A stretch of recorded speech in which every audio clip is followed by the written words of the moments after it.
ത്രിയേക ദൈവത്തിന് സ്തുതി. യേശുവിൽ സ്നേഹവന്ദനം. യേശു പറഞ്ഞ ഉപമയിൽ ഒരു ധനികൻ 3 വ്യക്തികളെ ക്ഷണിച്ച് 5ഉം 2ഉം 1 താലന്തുകൾ വീതം ഏൽപ്പിച്ചു. 1 താലന്ത് മാത്രം ലഭിച്ചവൻ മടിയനായി ഒന്നും ചെയ്യാതെ താലന്ത് നിലത്തു കുഴിച്ചിട്ടു. അവനെ ദുഷ്ടനും മടിയനും എന്ന് വിളിച്ച് ഭവനത്തിൽ നിന്ന് പുറത്താക്കി. മറ്റ് 2 പേർ അവരുടെ ധനം ഉപയോഗിച്ച് ലാഭമുണ്ടാക്കി. അവരെ കൂടുതൽ ചുമതലകളും അധികാരവും കൊടുത്ത് ഉന്നത പദവിയിലേക്ക് ഉയർത്തി. കുറഞ്ഞ കഴിവുകളും വിപരീത സാഹചര്യങ്ങളുമാണെന്ന് പറഞ്ഞ് നമ്മിൽ പലരും നിരാശപ്പെടുന്നു. മറ്റു പലരെയും പോലെ ജന്മസിദ്ധമായ കഴിവുകൾ ഇല്ല എന്ന് ചിന്തിച്ച് ജീവിതത്തെ പരാജയപ്പെടുത്തുന്നു. പഠിക്കുവാൻ കഴിവില്ല, പാടുവാനും ആടുവാനും പരിചയമില്ല, പ്രസംഗിക്കുവാനും എഴുതുവാനും പ്രാപ്തിയില്ല, സംഭാഷണത്തിലൂടെ മറ്റുള്ളവരെ ആകർഷിക്കുവാൻ കഴിവില്ല, അധ്വാനിക്കുവാൻ വേണ്ട ആരോഗ്യമില്ല എന്നീ വിധത്തിൽ പരിമിതികൾ കണ്ട് നിരാശരാകുന്നു.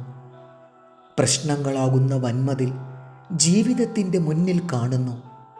ഇത് ആത്മഹത്യാപരമാണ്. നമുക്കുള്ള താലന്തുകൾ ഉപയോഗിച്ച് ജീവിതത്തെ വിജയിപ്പിക്കുവാൻ ശ്രമിക്കണം. തന്നെത്താൻ സഹായിക്കുന്നവരെയാണ് ദൈവം സഹായിക്കുന്നത്.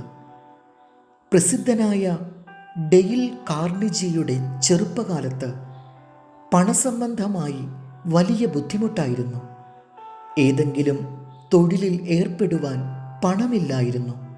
ജീവിതം എങ്ങനെ വിജയകരമാക്കാം എന്നതിനെക്കുറിച്ചുള്ള ചില ആശയങ്ങൾ മാത്രമായിരുന്നു അദ്ദേഹത്തിൻ്റെ കൈമുതൽ. തൻ്റെ ആശയങ്ങൾ ക്രോഡീകരിച്ച് പുസ്തകങ്ങളാക്കി അദ്ദേഹം പ്രസിദ്ധീകരിച്ചു. പുസ്തകങ്ങൾക്ക് പൊതുജനങ്ങളിൽ നിന്ന് വലിയ സ്വീകരണം ലഭിച്ചു. പുസ്തക വിൽപ്പനയിൽ വലിയ തുക ലാഭമായി ലഭിച്ചു. അങ്ങനെ തൻ്റെ ബുദ്ധിമുട്ടുകൾക്ക് അവസാനമുണ്ടായി. ഉള്ള കഴിവുകൾ നിസ്സാരമെങ്കിലും അവയെ ശരിയായി കൈകാര്യം ചെയ്താൽ ജീവിതത്തിൽ ഉയർച്ച നിശ്ചയമാണ്. യെശയ്യാ പ്രവചനം 12:2. ദൈവം എൻ്റെ രക്ഷ, യഹോവയായ യാഹ് എൻ്റെ ബലവും എൻ്റെ ഗീതവും ആയിരിക്കൊണ്ടും അവൻ എൻ്റെ രക്ഷയായി തീർന്നിരിക്കൊണ്ടും ഞാൻ ഭയപ്പെടാതെ അവനിൽ ആശ്രയിക്കും. ദൈവം നമ്മെ അനുഗ്രഹിക്കട്ടെ. കർത്താവിൽ എളിയ ശുശ്രൂഷകൻ ഈരാളിലച്ച്